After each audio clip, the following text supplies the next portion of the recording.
Are tourists the economic spur in Santa Fe's side or a painful thorn? Somebody in the City Different is urging all those hundreds of thousands of annual visitors to stay home. Dan Monahan joins us from the newsroom with the stir this sentiment has caused in the state's capital city. Dan? Diane and Dick, last Friday, someone wandered through the tourist mecca we know as the and posted notices of flowery prose on about 20 storefront windows. The message directed at tourists is rather long, but it is summed up by the bold-faced title at the top of the page that simply says, "Get out of town." You know, there's a lot of traffic on Sirius Road, and the plaza is crowded, and there are a lot of people in our restaurants. So those things are making people nervous, and that's understandable. But the executive director of the agency that specializes in bringing tourists to Santa Fe says the writer of the anonymous flyer is attacking the one industry that is keeping Santa Fe employed.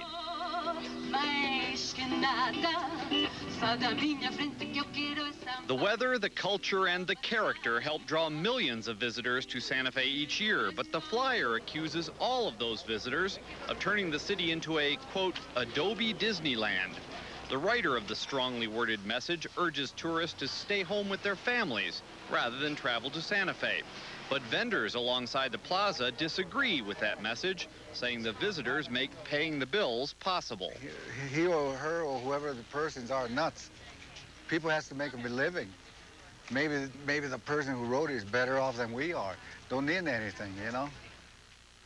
Now, of course, we would love to hear from the writer or writers of the flyer, but we don't know how to reach them. When they were plastering the notices on shop fronts Friday morning, they neglected to sign their work. Dick, Diane? That's always the way, isn't it, Dan? Thank you, Dan. Dan Monahan in the Action Center. The New Mexico Health Department is keeping watch over 2 more suspected Hantavirus victims. A spokesman for the department says a man in his early 20s and a 12-year-old are suffering from symptoms of the deadly virus, but neither one has been confirmed as an actual case. Both of them are from northeast Arizona. And the last hospitalized New Mexico victim, a man in his early 40s from northwest New Mexico, was released from the hospital yesterday. Worry about the Hantavirus has caused some tourists to stay away from the Four Corners area this summer, but tourism seems to be bouncing back from its slump in the Colorado Four Corners. An official with the Cortez Chamber of Commerce says in the last couple of weeks there's been a surge of tourists there.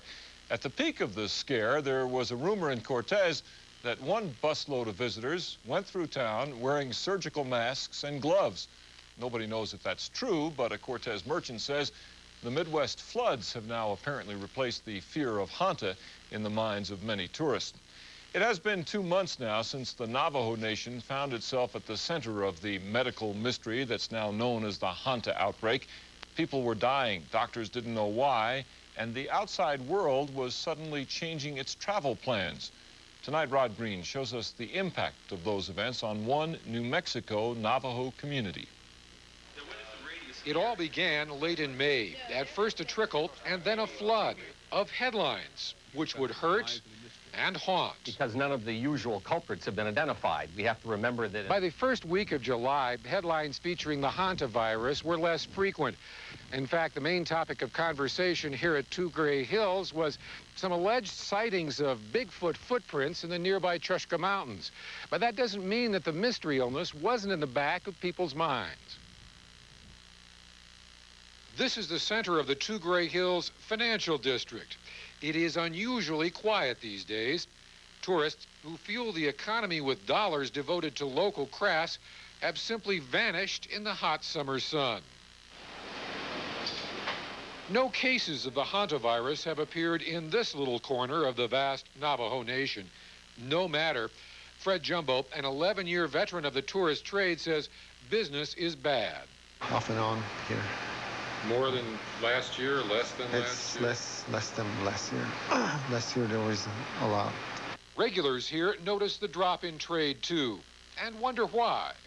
The first thing that popped up into their mind was just a thought. They write it on the paper right away. And people, mostly whites, and all the natives here, they don't really care. Really? I mean, I think that's what I think, but all the tourists that are traveling by, and they read the paper. The trader has been getting less business, less tourists coming in, and you know, less people buying arts and craft, you know. I think it will affect the weavers. Some people avoid us, you know, as some people come from the street, you know, they kind of walk away, you know, just say, you must have virus. Go, hey, nope. The full economic impact here won't be known for some time, if ever. But the emotional impact has been immediate. We'll take a look at that tomorrow night. Rod Green, Action 7 News, 2 Gray Hills, New Mexico. One of the 3 escapees from the Los Lunas minimum security prison is back in custody this evening. Michael Meredith was arrested last night in Moriarty. He now faces new charges of criminal trespass, assault and battery, and escape. The 2 other prisoners who walked away from the facility with Meredith last Friday are both still at large.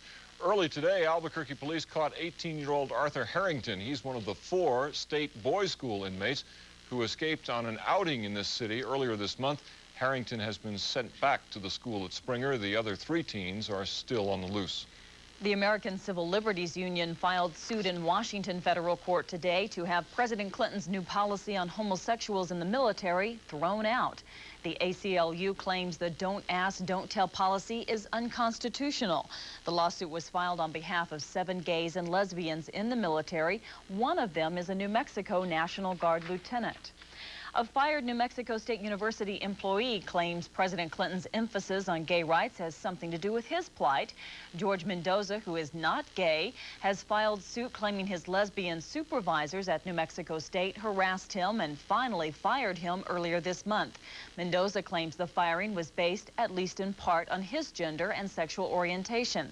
Mendoza says, quote, "I find it very ironic that they should be discriminating against me when they are seeking rights." No one at the school will comment on the lawsuit. Mendoza, who is blind, was assistant coordinator of disabled student programs. Both the Missouri and the Kansas rivers crested at Kansas City this afternoon without any major flooding. But an official warns that many levees there are so saturated they're almost like jello. The Army Corps of Engineers says the danger is not over at Kansas City. Paul Meinke updates the flood situation. Good, how are you doing? Oh, pretty good. They're filling sandbags as fast as possible in Kansas City. Hundreds of people have been evacuated from the city's west bottom section and suburban Armourdale, Kansas. The walls and levees here were built to a substantial height, but they've never really been tested before. They're being tested now with both the Kansas and Missouri rivers cresting well above flood stage. North of St. Louis in Alton, Illinois, the city's water treatment plant is now an island. It's still operating, but the city has started distributing bottled water anyway. As long as they keep the main lines open, I can do this for drinking water, and I can at times purchase. But I pray to God that things improve soon, and we are better off than some other areas are. Downriver in Illinois' oldest town, Prairie du Rocher, the levees are still holding, but they could go at any time. Water is bubbling up underneath in several sections. The levees here in Prairie du Rocher were built some 40 years ago, built to withstand water up to a height of 47 feet. The crest is expected to hit here next week at 48 feet. The theory is the levees won't last another week. A break would flood another 40,000 acres of Illinois farmland and submerge more homes. In St. Louis, Paul Meinke for ABC News. The situation around Prairie du Rocher, in fact, is so uncertain that the Union Pacific Railroad has now closed down its main line in that area. The House of Representatives about an hour ago approved $3 billion in aid for the flood states. A group of water-weary Midwest governors came to Washington today for meetings with President Clinton and with congressional leaders. The president promised to seek another $1 billion in relief beyond the $3 billion that he's already been asking for. And President Clinton has asked Congress for $172 million to help stop another flood, the flood of illegal aliens. Clinton says that he's especially concerned about terrorists like those accused of blowing up New York's World Trade Center. The plan would beef up Border Patrol forces and speed up the review process for aliens seeking asylum. The president says the idea is not to stop immigration, just illegal immigration. We will make it tougher for illegal aliens to get into our country. We will treat organizing a crime syndicate to smuggle aliens as a serious crime. And we will increase the number of Border Patrol, equipping and training them to be first-class law enforcement officers. Immigration advocates have been quick to denounce the Clinton plan. They say it is more anti-immigration hysteria. There are 13 declared candidates running for mayor of Albuquerque, but As of today, only 3 of them have gathered enough petition signatures to get on the ballot. Geraldine Amato, former New Mexico Governor Dave Cargo, and City Council member Tim Klein are the only mayor candidates so far to turn in the required 2,500 signatures. 6 City Council candidates have also made the grade. Candidates in both of those races have until Friday to get their signed petitions in to the city clerk's office. Today, people across the U.S. are looking back 40 years, remembering the Korean War. In other news, 2 more diseases linked to Agent Orange from another war, and a New Mexico hero was honored today. We'll have those stories and more on Action 7. In June of last year, after he jumped into the Sanacasia Dam Reservoir, eyewitnesses say that Sanders didn't hesitate diving into the water after 11-year-old Miranda Jaramillo fell in. He's a hero. He had saved other children before, and he jumped in the water for my little one. I'd have probably done the same thing. When my oldest one yelled at me, and I was going to go in the water, and some Spanish guy grabbed me from the back and says, "Hey, man, the other guy jumped in for it, didn't come out." Both Miranda Jaramillo and Randall Sanders drowned. A plaque now stands at the Interstate 25 rest stop between Socorro and Belen, honoring Sanders' heroic rescue attempt. It was 40 years ago today that the armistice was signed and the Korean War formally ended. Today, just across the river from Washington, veterans of that bloody conflict mark the anniversary with a wreath-laying ceremony at Arlington National Cemetery. The Korean ambassador to the U.S. and an American veteran of the fighting joined together to place the wreath at the tomb of the unknown soldiers. 53,000 Americans died in Korea. More than 100,000 were wounded in the battle to repel the communist invaders. And an echo from another war is still causing pain. Today, the federal government increased compensation coverage for Vietnam veterans affected by Agent Orange. The Department of Veterans Affairs added 2 more diseases to the disorders linked to that herbicide. Veterans with Hodgkin's disease or a liver and skin disorder called porphyria cutanea tarda were also declared eligible to receive disability payments. Some of these veterans and their families feel that their pain and suffering have been ignored and that these questions have not been adequately addressed. Recognizing this uncertainty, the U.S. Congress passed the Agent Orange Act of 1991.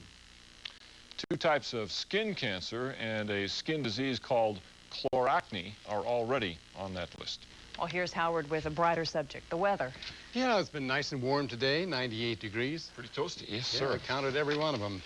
It's going to be warm again tomorrow, maybe a little bit cooler. We might get a few more clouds as we go toward the end of the week, and maybe, just maybe, increasing chance of showers. But we're not talking about a lot of rain. A place like Montana getting 2 inches of rain up there now, the Dakotas, but that should dry up for at least for a day or 2. But they still have the problems with the flooding and the hot and humid weather in the east. Baltimore was 101 today, so East Coast getting hot temperatures. I'll be back with our warm temperatures in just a moment.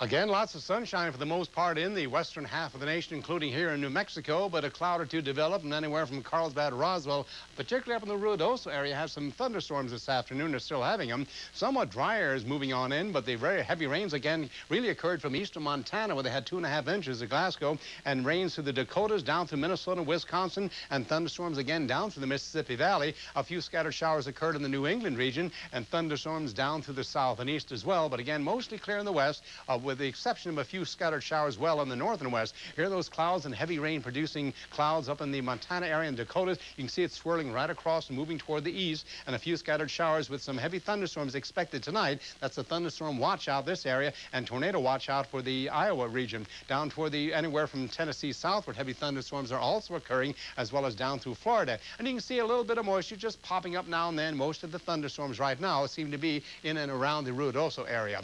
Well, the radar is picking that up in the eastern portion of our state, and as well as up in the Dakotas, down through Iowa, heavy thunderstorms there, and a massive amount of thunderstorms from Tennessee southward into Alabama, Mississippi, over into Georgia, Florida, picking up quite a few showers. The temperature is very, very warm at this hour. 90s covering practically all of the southern third of the nation, anywhere from southern Nevada through New Mexico and right up through into southern Illinois and Indiana, and a lot of 100 showing up again in the south and east. Well, our high was pretty hot today. 98 degrees was our high, 87 in Denver to 100. 106 at Phoenix, 102 at Las Vegas, and a cooler 75 on the coast at Los Angeles. Tomorrow now the weather will change only slightly. A few more showers will again occur up toward the north and west. More dry air will tend to move on into the Dakotas and down through Nebraska and Kansas, so that's a good change for them. But the rains and showers will still continue from Minnesota on eastward down through Indiana and Illinois. Thunderstorms, of course, will continue where it's hot and steamy in the south and east. And for us, mostly sunshine, but a little bit of this as this front moves on through will produce a few scattered clouds and isolated showers again, kind of like today in the eastern portion and in the southern portion of our state. So partly sunny to mostly sunny tomorrow in the northwest, partly sunny elsewhere, with still that possibility of afternoon thunderstorms. 85 at Blanding to 84 at Durango and 83 at Cortez, 88 at Windrock, partly sunny there, and partly sunny north and west, 88 at Shiprock to near 90 at Farmington, 57 tonight, 90 at Grants to 87 at Cuba. The south and west, partly sunny, a slight chance of an isolated shower, 88 at Glenwood and 95 at Lordsburg, 87 at Silver City, 96 at Deming, at Tiercy, and at Las Cruces, while in the south and east, look for partly cloudy skies, at times with a chance of a shower as they're having right now. 84 at Ruidoso, 96 at Alamogordo, near 70 for overnight lows, and warming to 95 at Roswell to 97 at Carlsbad and 93 at Hobbs. That cool front moving through the east side is just cooling it only a few degrees. It'll still be warm, though, tomorrow at Santa Rosa, 90, 92 at Tucumcari, an outside chance of an isolated shower here, 84 at Springer to 84 at Raton, and 83 at Alamosa, Colorado. Well, partly sunny in the north central area, maybe an isolated shower. 90 at Espanola, 83 at Los Alamos, 87 Santa Fe, 84 at Taos Red River, cool 36 tonight, tomorrow 80 for their high. Well, for the Rio Grande Valley, partly sunny, and there might be, well, there is a slight chance of a shower over the mountains, otherwise partly sunny. 94 at Corrales and 96 at Berlin, near 92 at Estancia, and partly sunny for the metro area, highs are near 95 at West Mesa, and at Rio Rancho, again, that slight chance of a mountain shower. 92 at Tejeras. Well, the high today was 98 degrees, 53 in the valley, 63 in the heights last night. I actually got down to 45 degrees in the Nature Center in North Valley. Well, it's still rather sunny, 97 degrees, rather hot, 13% relative humidity, still dry.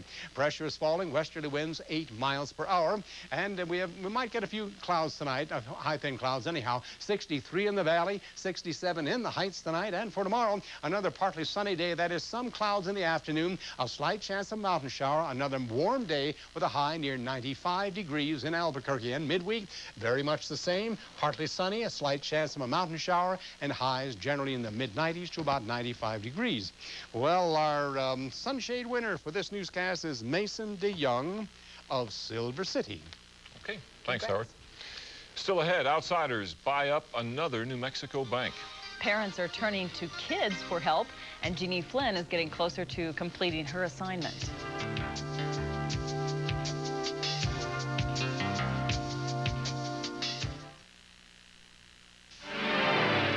To enter the Howard Says drawing, send a postcard with your name, address, and phone number to Howard Says, P.O. Box 25982, Albuquerque, New Mexico 87125. Then watch Action 7 News. You could win a free Howard Says sunshade weeknights at 5, 6, and 10.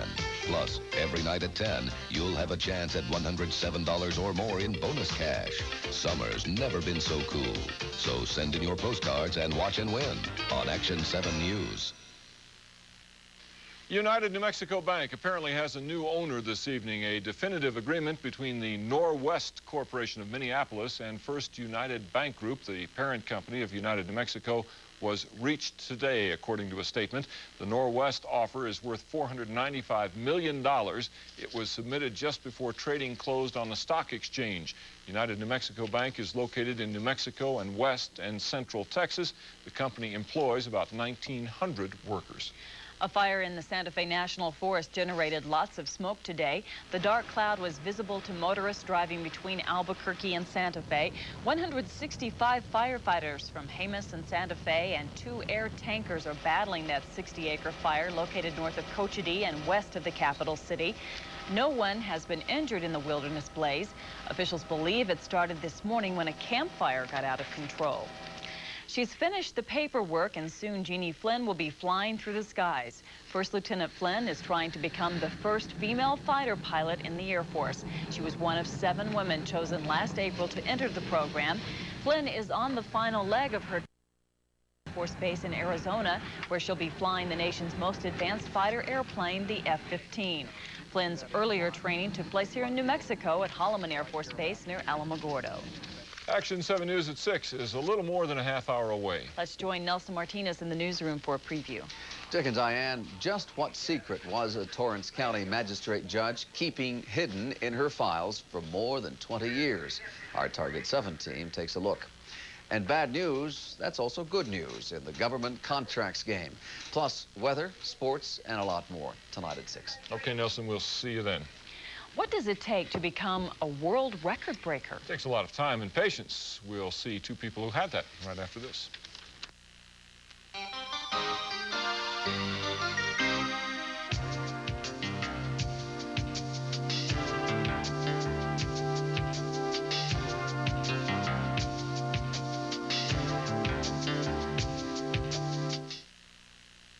In the Old West, the law of the land was upheld by public defenders seeking to protect the rights of citizens in their land. The same is true today. I'm Nelson Martinez, Action 7 News. KOAT 7 is a proud sponsor of today's Law School, a free monthly seminar on legal issues important to you. This month's seminar will be held July 29th at the State Bar Office. Register for this month's seminar at 842-6132. Brought to you by these sponsors and KOAT 7. A flooded ditch. A trapped vehicle. The daring rescue mission is underway west of Albuquerque. A near tragedy. The lifeguard helicopter and Bernalillo County. A quick rescue. Airlifted to University Hospital where he is in satisfactory condition. And a happy ending. The Action 7 News AM team showed you the story first. That's why so many New Mexicans start their day with Action 7 News AM, New Mexico's #1 choice for all the day's first news. Two more world record wannabes are trying their best to get into the Guinness Book. A Florida circus performer has just spent 206 days on a tightrope platform. Ojeda Guzman hopes that his time up in the air will be enough to get him into the record book. Once he came down, he didn't stay on the ground for long, though. He celebrated his tightrope feat by bungee jumping for the first time. And then there's the California man who claims he has now set the record for riding in a Ferris wheel. Jeff Block spent 38 days going round and round. The previous record was 37 days, but looks like Jeff's going to be out of luck because as far as the Guinness Book is concerned, the old record stands. For safety reasons, the book no longer accepts Ferris wheel endurance records. Try to say that real quick. These people need a job. Yes, I think so. Get a life. And with that, we wrap up this edition of Action 7 News at 5. Thanks for joining us. I'm Dick Niffin. And I'm Diane Anderson. There is more news ahead on KOAT at 6 o'clock, but right now, here's Peter Jennings and World News Tonight.